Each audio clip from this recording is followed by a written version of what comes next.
د انسان ویښته د څه د وجې سپینېږي او کم داسې خوراک دی چې هغه انسان شروع کړي چې د هغې سره بهتروالی راولي او د دې سره کم داسې تیل دي چې هغه انسان استعمالوي. نو د ټولو نه اول کله هم چې د انسان ویښته سپینېږي نو د انسان د ویښتو چې کم دا رنګ دی دې ته موږ میلینین وایو او دا میلینین چې جوړیږي نو د ویښتو چې کمې جړلې دي په هغه کې میلانوسایډ سیل ورته ویلی شي په هغه کې دا جوړیږي. نو کله چې دا میلینین نه جوړیږي یا کم جوړیږي نو دا ویښته ورسره بیا سپینېږي چې دې ته دا تور رنګ نه میلاویږي. دویمه دا چې د چا په خاندان کې ویښته سپینېدل وي نو د هغه والا هم د وخت نه مخکې سپینېږي. او درېیمه وجه دا ده چې د چا په وجود کې د ویټامین او منرل یعنې د طاقت کموالی راځي کوم ته چې ویټامین B12 ویلی شي، زینک ویلی شي، کاپر ویلی شي او فولیک اسید ویلی شي. د هغې کموالی چې بار بار وي د هغه انسان ویښته زر سپینېږي. د دې سره که چیرې انسان ډېر زیات په خپلو مزغو باندې سټرس اچوي نو د هغه د وجې هم د انسان چې کوم ویښته دي هغه زر سپینېږي.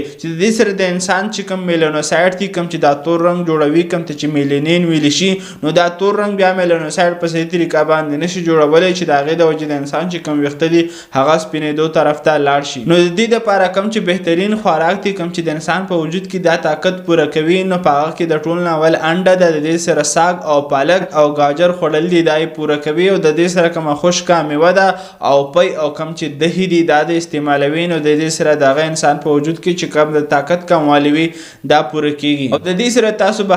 هر قسم کیمیکل نه استعمالوي او د خپلو ویښتو دپاره تاسو د ناریل والا چې کوم تیل دی او د املا والا چې کوم تیل دی یا د شړشمو چې کوم تیل دی هغه تاسو استعمالوي چې دا بهترین چیز دی ستاسو د ویښتو دپاره. نو دغه شان ستاسو د صحت په اړه هم میډیکل انفارمیشن دپاره زموږ سره اوسئ او که چیرې دا ویډیو انفارمیټیو وي د خپل فرند سره شیر کولی شئ. همدغه شان معلوماتو دپاره تاسو زموږ